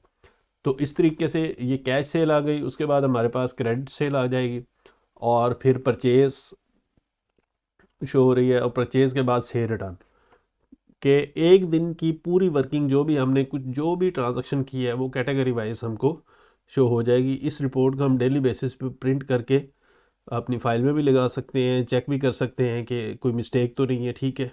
तो इस तरीके से इसमें डे बुक भी साथ साथ मैनेज होती रहेगी। और इसमें हम प्रीवियस डेट की कोई भी डे बुक या कैश बुक देख सकते हैं। हम कोई भी डेट यहाँ से सेलेक्ट करें, मैं 31 जनवरी की करता हूँ तो मैं यहाँ से सिलेक्ट करूँगा तो ये डेट यहाँ पर आ जाएगी। हम मैनुअल भी यहाँ पे डेट एंटर कर सकते हैं। तो मैं यहाँ से न्यू के बटन पे क्लिक करूँगा तो मेरे पास उस डेट की कैश बुक ओपन हो जाएगी कि हम कभी भी प्रीवियस रिकॉर्ड भी चेक कर सकते हैं। तो इस तरीके से हमारे पास डेली बेसिस पे डे बुक बनती रहेगी। और ऊपर ये मल्टीपल रिपोर्ट्स वगैरह हैं कि हमने मूड वाइज देखना है कि मूड वाइज कैश बुक आ जाएगी। ये पेमेंट्स हैं, रिसेप्ट्स हैं, परचेज हैं, इस तरीके से। और फिर हमने देखना है कि हम कुछ स्पेसिफिक मूड सेलेक्ट करते हैं कि मैं सिर्फ परचेज़ देखना चाहता हूँ। तो आप यहाँ से क्लिक करोगे और जो डेट आप डालोगे उस डेट की आपको परचेज शो हो जाएगी। और यहाँ पर हम कोई भी डेट डाल के 1 हफ्ता, 10 दिन, 20 दिन, तो उस तरीके से उस डेट की कैश की एंट्रीज़ या डे बुक की एंट्रीज़ देख सकते हैं इस तरीके से। और नेक्स्ट हमारे पास जो ऑप्शन है पीडीएफ का ऑप्शन है कि अगर हम किसी बंदे को डे बुक पीडीएफ करना चाह रहे हैं तो यहाँ से हम पीडीएफ भी उसको भेज सकते हैं। डेली बेसिस पे सेल परचेज देख सकते हैं, डेली सेल देख सकते हैं और डेली प्रॉफिट एंड लॉस भी आप चेक कर सकते हैं कि मैं देखना चाह रहा हूँ कि मुझे क्या प्रॉफिट लॉस हुआ है, ठीक है। तो मैं कोई भी डेट डालता हूँ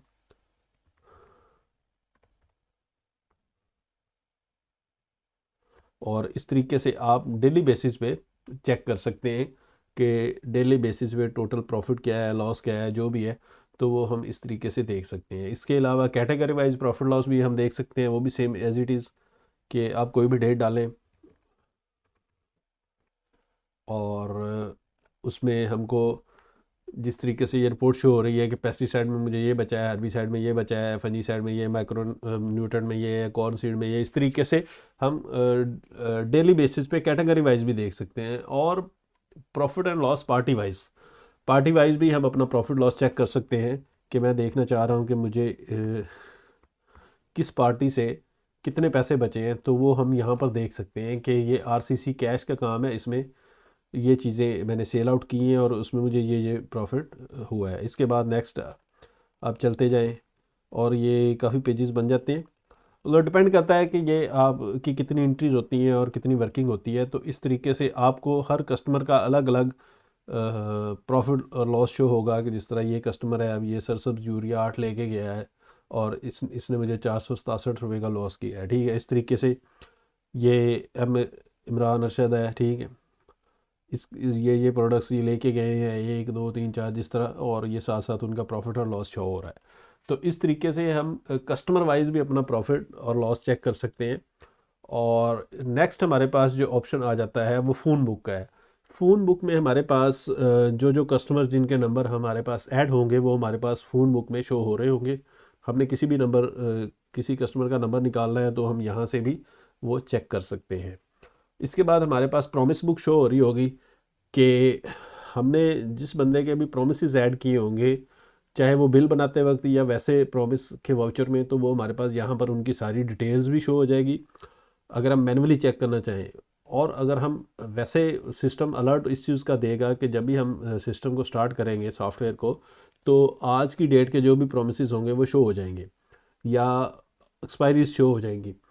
लेकिन अगर हम खुद से मैनुअल चेक करना चाह रहे हैं तो हम खुद से भी देख सकते हैं यहाँ पर प्रॉमिस बुक में कि किस बंदे का किस डेट का वादा है।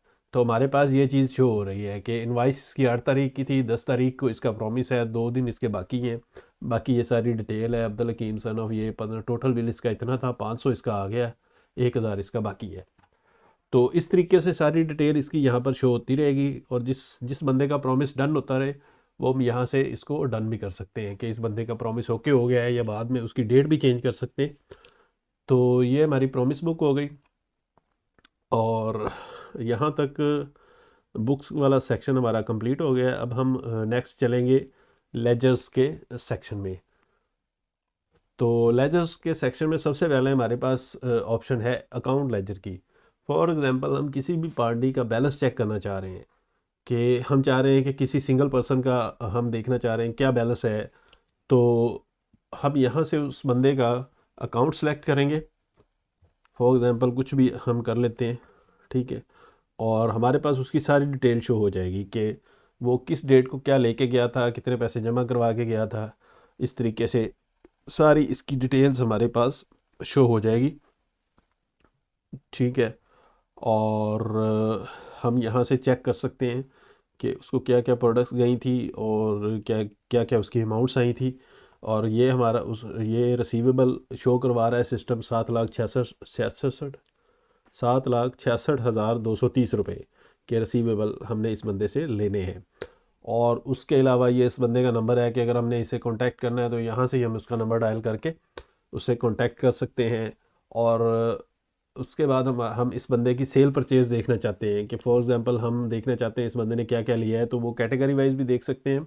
और यहाँ पर मुख्तलिफ रिपोर्ट्स हैं जिनमें हम उनकी सेल या परचेज या देख सकते हैं। जिस तरीके से ये प्रोडक्ट्स हैं, सब डीएपी, ये डीएपी कब कब लेके गया है, ठीक है। इस तरीके से प्रोडक्ट वाइज उसका ये लेजर है, इसमें हम देख सकते हैं कि क्या क्या चीज़ें वो कौन कौन सी डेट को लेके गया है, ठीक है। इसके बाद टोटल समरी आ जाती है, पेमेंट स्टेप्स। यहाँ पर सिर्फ हम देख सकते हैं कि उसकी पेमेंट्स क्या क्या आई हैं और स्टेप्स क्या क्या आई हैं, ठीक है। इस तरीके से हम कोई भी डेट डाल के उस डेट की पेमेंट्स और स्टेप्स देख सकते हैं, ठीक। पहले हमने सेल परचेज देखी थी, यहाँ पर हम उसकी पेमेंट्स और स्टेप्स देख सकते हैं। उसके बाद हमारे पास जो नेक्स्ट ऑप्शन आ जाता है पार्टी डिटेल का। ये बेसिकली पार्टी डिटेल का लेजर है, ये हम उसको सेंड कर सकते हैं या प्रिंट करके भेज सकते हैं या पीडीएफ में भेज सकते हैं। तो ये बेसिकली पार्टी का लेजर है। अब हम देखना चाह रहे हैं कि इसका फ़लान डेट का क्या मतलब डिटेल्स हैं, तो ये सारी उसका ये लेजर बनता रहेगा और हम इसमें उसका बैलेंस भी चेक कर सकते हैं कि लास्ट उसका बैलेंस क्या शो हो रहा है हमारे पास। तो हमारे पास लास्ट उसका 7,66,230, यही सेम अमाउंट जो उधर शो हो रही थी ये इधर हमारे पास शो हो रही है इसके लेजर में। ये हम प्रिंट भी कर सकते हैं, पीडीएफ भी भेज सकते हैं।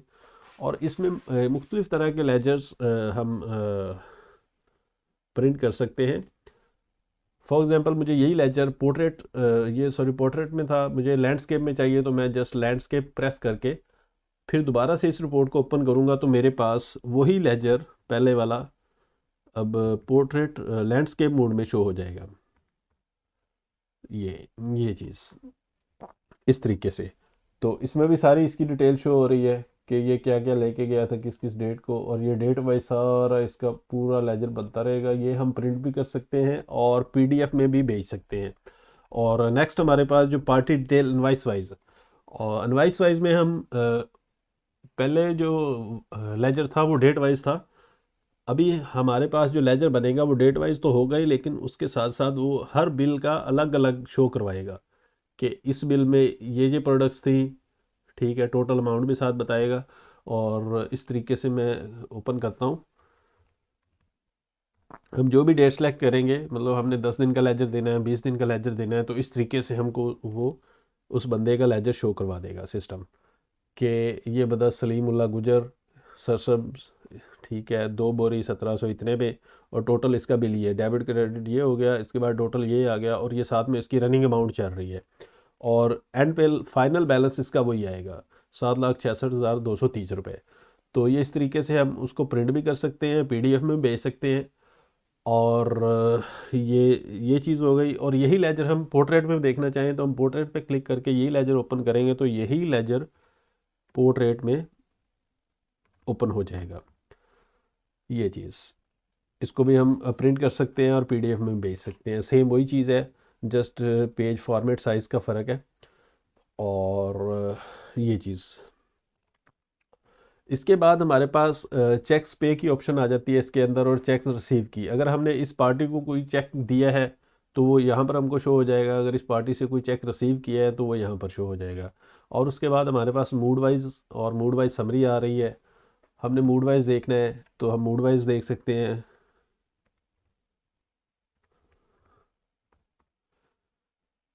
ये चीज़ कि यही उसका लेजर है, लेकिन इसमें हर चीज़ अलग अलग शो हो रही है कि ये पेमेंट्स हैं उसकी अलग शो हो रही हैं, उसकी रिसेप्ट्स अलग शो हो रही हैं, उसके जो जनरल ट्रांसफ़र एंट्रीज की हैं वो अलग शो हो रही हैं, उससे जो परचेजिंग की है हमने वो अलग शो हो रही है। और इसी तरीके से उसके बाद जो सेल हमने उसको किया है वो चीज़ें अलग शो हो रही हैं इस तरीके से। और यही लेजर हम पोर्ट्रेट में भी, लैंडस्केप में भी देख सकते हैं, पोर्ट्रेट में भी देख सकते हैं। और ये मूड वाइज, और ये मूड वाइज समरी आ गई। और उसके बाद एनालिसिस 1 और प्रॉफिट एंड लॉस। अगर हम प्रॉफिट एंड लॉस चेक करना चाहते हैं तो हम कोई भी डेट डाल लेंगे। हमने फॉर एग्जांपल 1 महीने का चेक करना है, 10 दिन का चेक करना है, तो हम यहाँ से अपनी सिलेक्टेड डेट डाल के तो प्रॉफिट एंड लॉस भी चेक कर सकते हैं कि ये हमारा एक कस्टमर है, ये सितारा एग्रो की ये प्रोडक्ट लेके गया था एक, और परचेजिंग प्राइस 112 थी, 300 में सेल किया, और इसमें मुझे ये इतने पैसे बच गए। इस तरीके से कंपनी वाइज मुझको हर प्रोडक्ट्स का अलग अलग ये शो करवा रहा है। तो इस तरीके से मुख्तलिफ रिपोर्ट्स हम यहाँ से देख सकते हैं। और उसके बाद व्हाट्सअप का भी ऑप्शन इसके अंदर मिल जाता है कि मैं इस बंदे की चैट ओपन करना चाह रहा हूँ, तो मैं यहाँ पे क्लिक करूँगा तो व्हाट्सअप में इसकी चैट ओपन हो जाएगी, और मैं डायरेक्टली उसको कोई भी यहाँ से मैसेज सेंड कर सकता हूँ, या कोई भी पीडीएफ में लेजर सेंड कर सकता हूँ, कुछ भी कर सकता हूँ। तो अगर मैंने उसको जस्ट ये बैलेंस सेंड करना है तो मैं यहाँ से सेंड बैलेंस पे क्लिक करूँगा और उसको मैसेज चला जाएगा कि आपके अकाउंट में इतने पैसे जो आपने पे करने हैं। इस तरीके से आस्क फॉर स्टेटमेंट, तो अगर हमने इस बंदे से स्टेटमेंट मंगवानी है, फॉर एग्जांपल कोई डीलर का अकाउंट है तो हमने उससे स्टेटमेंट मंगवानी है टैली करने के लिए, तो हम यहाँ पे क्लिक करेंगे तो उसको मैसेज चला जाएगा कि हमें स्टेटमेंट सेंड कर दें। इस तरीके से व्हाट्सअप अभी टेस्टिंग बेस पे है, उसमें मतलब और भी फंक्शनैलिटी आएगी नेक्स्ट आने वाले टाइम में। तो वो जैसे जैसे जो जो फीचर्स आते जाएंगे तो यहाँ पर मज़ीद ऐड होते जाएंगे।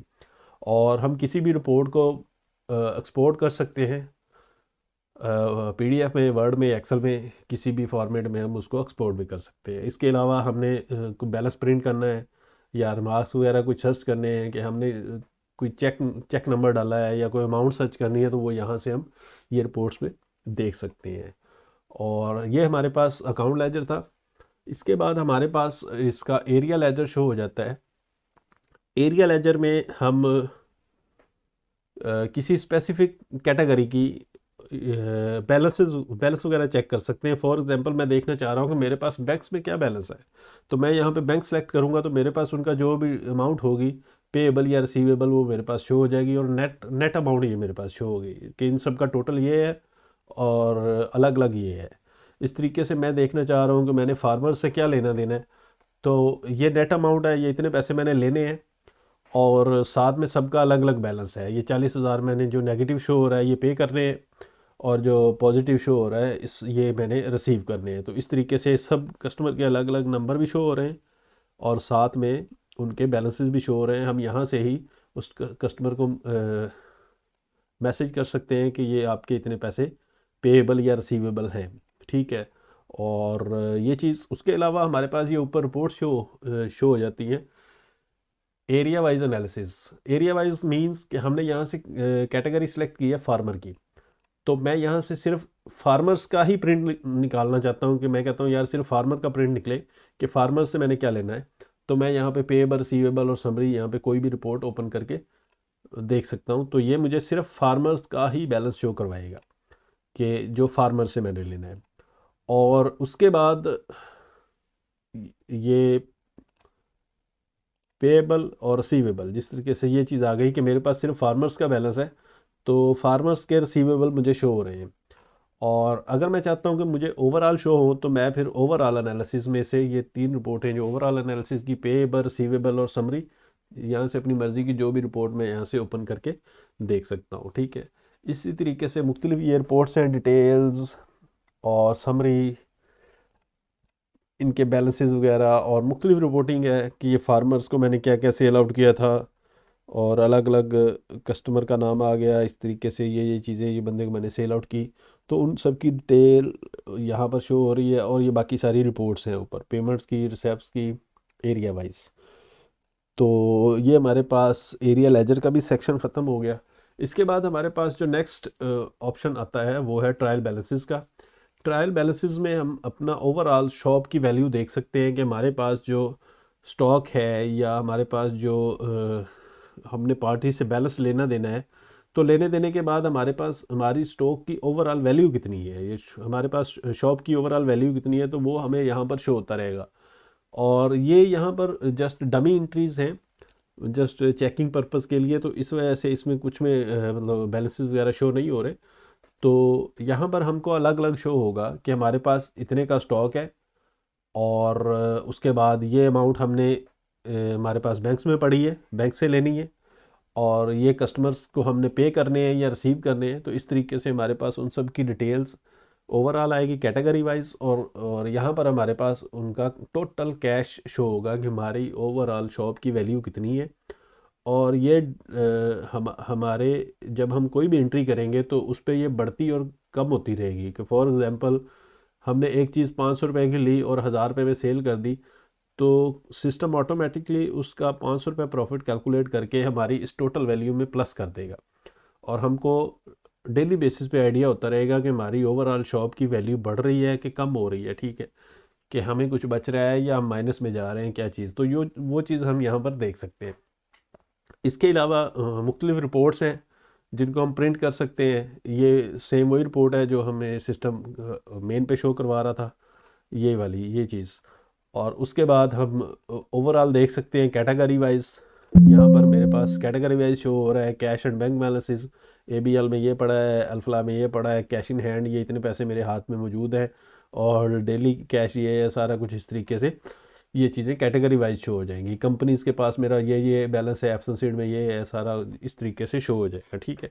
Cost and purchase, carriage, loading शोडिंग, हर चीज़ इस तरीके से हमारे जितने भी अकाउंट सिस्टम में बने होंगे उनके ट्रायल बैलेंसेस हमें शो करवा देगा सिस्टम।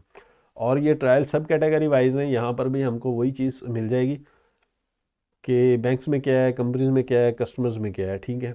इस तरीके से नेक्स्ट हमारे पास बिटवीन डेट, अगर हम कोई भी दो डेट्स के दरमियान, मतलब फॉर एग्जांपल हमने 30 डेज़ का ट्रायल बैलेंस चेक करना है या 1 साल का या 10 दिन का, तो हम यहाँ से देख सकते हैं। और ये सब कैटेगरी वाइज यहाँ से हम देख सकते हैं, और ये सब कैटेगरी डेटेड के डेट वाइज हम सब कैटेगरीज का बैलेंस देख सकते हैं।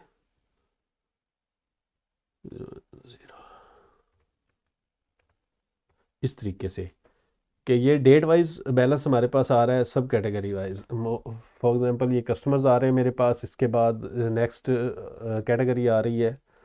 तो इस तरीके से हर कैटेगरी का अलग अलग बैलेंस मेरे पास शो हो रहा है। तो ये चीज़ आ गई। इसके बाद बैलेंस शीट आ जाएगी, ग्रॉस प्रॉफिट लॉस और नेट प्रॉफिट लॉस ये हमारे पास शो हो जाएगा। और पेएबल और रिसीवेबल्स जो भी हमारे हमने पेएबल हैं वो भी शो हो जाएंगे, और वो भी कैटेगरी वाइज, जिस तरह बैंक्स के ये पे करने हैं जी, ठीक है, कमीशन ऑन सेल, इस तरीके से हमारे पास जो भी कैटेगरीज होगी उनके बैलेंस हमको इस तरीके से शो हो जाएंगे। और रिसीवेबल्स भी हम यहाँ पे चेक कर सकते हैं कि किस किस बंदे से हमने पैसे लेने हैं। और उसके बाद सर नेक्स्ट कैटेगरी हमारे पास जो ट्रायल में आ जाती है वो प्रॉफिट शीट की है। प्रॉफिट शीट में हमारे पास company wise profit loss show हो रहा है, हर कंपनी का प्रॉफिट शो हो रहा है यहाँ पर, कि एप्सन सीड में मुझे ये बचा है, दूसरी में ये बचा है, तीसरी में ये बचा है। इस तरीके से हर कंपनी का अलग अलग मुझे बैलेंस, उनका प्रॉफिट एंड लॉस शो हो रहा है, ठीक है। और अगर मैं मज़ीद उनको देखना चाहता हूँ तो मेरे पास ऊपर रिपोर्ट्स शो हो रही हैं कि प्रॉफिट प्रोडक्ट वाइज, ये प्रोडक्ट वाइज हम देख सकते हैं कि अगर हम सिंगल सिंगल प्रोडक्ट का देखना चाहते हैं तो हम प्रोडक्ट वाइज भी इसमें प्रॉफिट चेक कर सकते हैं कि ये अब एक प्रोडक्ट है, ये कैसे सेल आउट हुई है, सारी उसकी डिटेल है। और उसके बाद उसका टोटल प्रॉफिट ये आ गया 30,020 रुपये मुझे इसमें से बच गए। इस तरीके से अलग अलग प्रॉफिट वाइज भी हम प्रोडक्ट वाइज भी देख सकते हैं। और इसके बाद कंपनी वाइज हम देख सकते हैं कि मुझे किस कंपनी में कितने पैसे बचे हैं और कौन सी प्रोडक्ट में कितने पैसे बचे हैं, ठीक है। मेरे पास अभी ये साइबान इंटरनेशनल आ गया, इसका ये है 53 मैंने सेल किया, और उसमें मुझे ये 4611 रुपये प्रॉफिट आ रहा है, ठीक है। इस तरीके से ये सारा। और उसके बाद मुझे ये इसकी रिटर्न्स भी शो होंगी कि ये 29 रिटर्न्स आ गई, इतने भी माइनस हो गई, और ओवरऑल जमा माइनस करके मेरे पास ये 8,400 इतने रुपीस मेरे पास ये प्रॉफिट इस कंपनी का। उसके बाद नेक्स्ट कंपनी आ जाएगी, सेल और रिटर्न इस तरीके से, और लास्ट पे इस तरीके से हम कंपनी वाइज भी देख सकते हैं और सिंगल कंपनी का भी देख सकते हैं। और फिर हम अपना पार्टी वाइज प्रॉफिट भी चेक कर सकते हैं इसी तरीके से कि हमको किस कस्टमर ने कितना प्रॉफिट हमको दिया है। तो यहाँ पर हम देखेंगे, ये सबसे पहले कैश कस्टमर का आ रहा है, और उसके बाद कैश कस्टमर के बाद हमारे पास ये दूसरे जो कस्टमर हैं क्रेडिट वाले, उनके सब के अलग अलग बैलेंस शो हो रहे हैं कि इस बंदे ने क्या क्या हमसे ख़रीदा है और उसमें मुझे क्या क्या प्रॉफिट आया है, ठीक है। इस तरीके से तो ये हम प्रॉफिट वाइज भी देख सकते हैं, पार्टी वाइज भी देख सकते हैं। उसके बाद हमारे पास इनवाइस वाइज की ऑप्शन आ जाती है कि हम बिल वाइज देखना चाहते हैं, तो हम पर बिल के हिसाब से हर बिल का अलग अलग, ये वाउचर नंबर 10 है, इसमें से ये 3 मैंने बेची हैं, इतने में ये मुझे 190 लॉस हो गया, ठीक है। इस तरीके से। और ये वाउचर नंबर ये है, इसमें मैंने ये 2 प्रोडक्ट सेल की हैं, और ये 2 इसमें 800 लॉस हुआ है, इसमें ये प्रॉफिट हुआ है, ठीक है। और असल में ये डमीज़ एंट्री है, इसकी वजह से इसमें कैलकुलेशन का इशू है, जिसकी वजह से सॉफ्टवेयर सही तरीके से कैलकुलेट शो नहीं करवा रहा। तो जब प्रॉपर एंट्रीज होंगी तो हर चीज़ का profit and loss accurate show होगा। ये जस्ट डाटा चेकिंग के लिए एंट्रीज इसमें की गई हैं। तो इस तरीके से प्रॉफिट एंड लॉस शो हो जाएगा एनवाइस वाइज, और हम डेट वाइज भी देख सकते हैं कि कौन सी डेट में मुझे कितना प्रॉफिट हुआ है। फॉर एग्जांपल ये 27 सितंबर है, इसमें हमें ये प्रॉफिट है, और किस किस कस्टमर को हमने क्या क्या बेचा था 27 तारीख को। और उसके बाद हमारे पास जो है नेक्स्ट डेट आ जाएगी, और हम किसी एक डेट का भी देख सकते हैं और मल्टीपल डेज़ का भी, अगर हमने देखना है 10 दिन का, 20 दिन का, तो हम यहाँ पर डेट वाइज चेक कर सकते हैं कि 29 तारीख को हमने ये चीज़ें कैश पे सेल की थी और ये क्रेडिट पे सेल की थी, और उसमें मुझे ये चीज़ें प्रॉफिट एंड लॉस इसमें हुआ था। इस तरीके से ये सारी प्रॉफिट एंड लॉस की समरी हो गई, और यहाँ तक जो सॉफ्टवेयर की बेसिक चीज़ें थी वो कवर हो गई हैं। और नेक्स्ट इसके बाद ये साइड पे ऑप्शंस जो बाकी रह गई हैं, तो ये सॉफ्टवेयर की फंक्शनैलिटी है।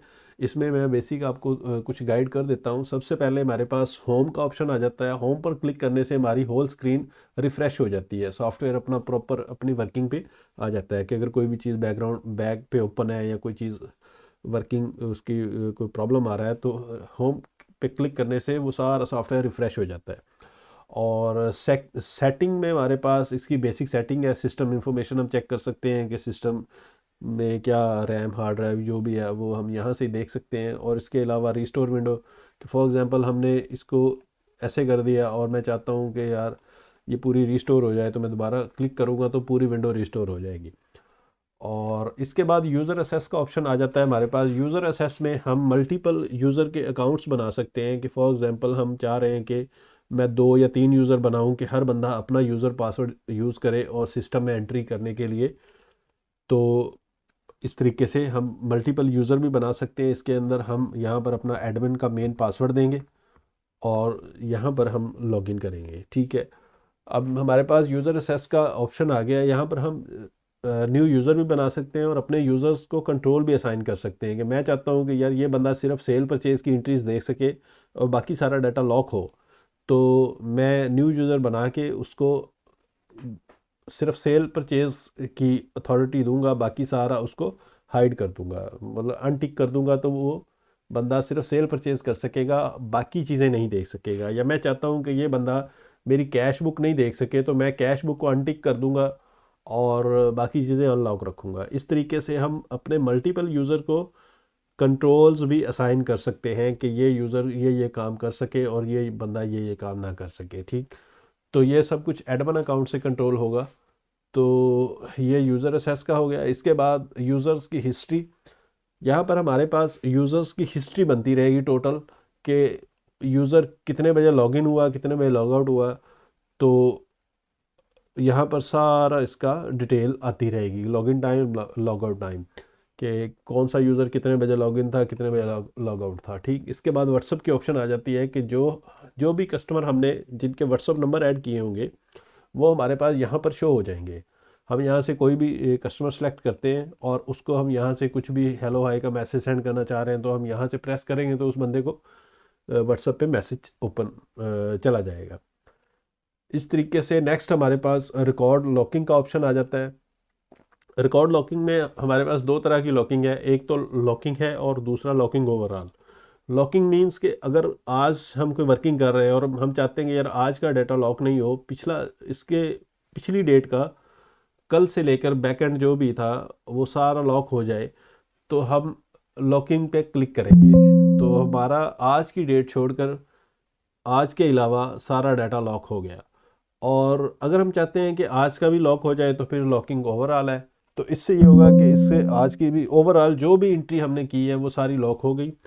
और अगर हम उनको एडिट या चेंज करना चाहेंगे तो हमें उसके लिए एक पासवर्ड की ज़रूरत होगी कि जो मेन एडमिन के पास होगा। फॉर एग्जांपल मैं इस बिल को डिलीट करना चाह रहा हूँ, तो मेरे पास ये बिल डिलीट नहीं हो रहा और मुझे एक एरर शो हो रहा है कि posted voucher can not be deleted और एडिट, और वो कह रहा है कि आप इसको अनलॉक करना चाहते हैं या डिलीट करना चाहते हैं। तो अगर मैं इसको यस करता हूँ तो मुझे पासवर्ड देना होगा। अगर मेरे पास पासवर्ड नहीं है तो मैं इस एंट्री को ना तो डिलीट कर सकता हूँ और ना ही इसमें कुछ चेंजिंग कर सकता हूँ। तो इस तरीके से मुझे पासवर्ड देना होगा और ये पासवर्ड आप अपनी मर्ज़ी से चेंज भी कर सकते हैं और सेट भी कर सकते हैं।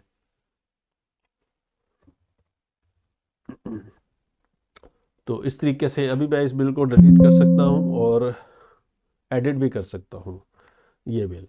लेकिन अगर मुझे इसके अलावा किसी बिल को चेंज या एडिट करना है, मैं कुछ भी करूँगा तो सिस्टम मुझे एरर शो करवा देगा ये। ठीक है, तो इस लॉकिंग का ये है कि आपकी ओवरऑल एंट्रीज लॉक रहेगी और उनको एडिट या चेंज करने के लिए मास्टर पासवर्ड की ज़रूरत होगी। तो ये इस तरह से हम इसको यूज़ कर सकते हैं। इसके बाद हमारे पास यहाँ से भी हम ओवरऑल अनलॉक कर सकते हैं कि मैं चाहता हूँ कि मुझे कोई मेजर चेंजिंग करनी है कि 2 4 10 बिलों में, तो मैं बार बार बिल अनलॉक करने की बजाय मैं एक ही बार में यहाँ से अनलॉक कर दूँ। तो मैं यहाँ से भी पासवर्ड वही डाल के और अनलॉक करूँगा तो मेरा सारा डाटा अनलॉक हो जाएगा इस तरीके से।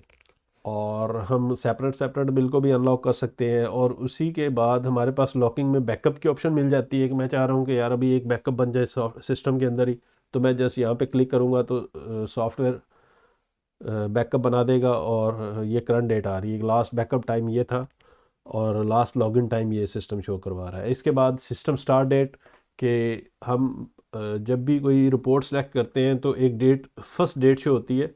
ये हम अपनी मर्ज़ी से उसको सेट कर सकते हैं कि हमने कौन सी डेट को सिस्टम स्टार्ट किया था, और हम जब भी रिपोर्ट कोई भी ओपन करें तो सिस्टम ये वाली डेट पिक करे।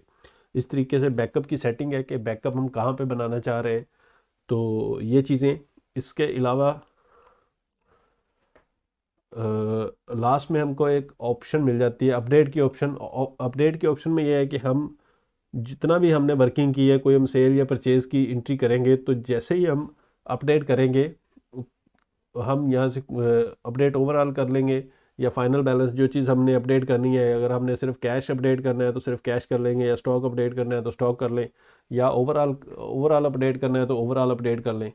तो होगा ये कि जैसे ही हम ओवरऑल अपडेट पर क्लिक करेंगे तो हमारे पास हमने जितनी भी एंट्रीज़ की हैं, सेल, परचेज, पेमेंट, रिसेप्ट, तो वो अपनी अपनी जगह पे चली जाएंगी। फॉर एग्जांपल एक कैश की एंट्री थी तो वो कैश बुक में चली जाएगी, अगर क्रेडिट बिल की एंट्री है तो वो उस बंदे के लेजर में चली जाएगी, और अगर स्टॉक की एंट्री या परचेज़ किया है तो वो स्टॉक कंपनी के स्टॉक में जमा हो जाएगा, अगर सेल किया है तो लेस हो जाएगा। इस तरीके से वो सारा डाटा रिफ़्रेश हो जाएगा। तो ये हमारे पास अपडेट की ऑप्शन आ जाती है इसके अंदर। और थर्ड नंबर पे लॉगआउट की ऑप्शन आ जाती है, जो कि सॉफ्टवेयर मोस्टली, या अगर हमने यूज़र चेंज करना है या हमने सॉफ्टवेयर को ऑफ़ करना है तो हम लॉगआउट करके यहाँ से एग्ज़िट करेंगे तो सॉफ्टवेयर ऑफ़ हो जाएगा, और यहाँ से ही हम री लॉगआउट लॉगिन भी कर सकते हैं अपने यूज़र नेम और पासवर्ड के साथ। तो ये सिस्टम की कुछ बेसिक इंफॉर्मेशन थी। इसके अलावा काफ़ी मतलब इसमें चीज़ें हैं जो मज़ीद बेसिकली चीज़ें सारी डिस्कस हो गई हैं, लेकिन बस हल्का सा टच दिया है मैंने कि आपको आइडिया हो जाए कि इसके अंदर क्या क्या चीज़ें हैं। और मज़ीद आने वाले वक्त में इसमें मज़ीद बेहतरी आती रहेगी साथ साथ। और कोई भी अगर आपकी रिक्वायरमेंट हो कि ये चीज़ मुझे इस तरीके से नहीं, या मुझे ये लेजर इस तरीके से नहीं चाहिए, मुझे इस तरीके से चाहिए, जो भी आपकी रिक्वायरमेंट होगी तो मैं उस हिसाब से इसको अपडेट भी करता रहूँगा। और नेक्स्ट आने वाले टाइम में इसमें बहुत बेहतरी भी आती रहेगी। और ये सॉफ्टवेयर का एक ओवरव्यू था। तो शुक्रिया, जज़ाकल्लाह।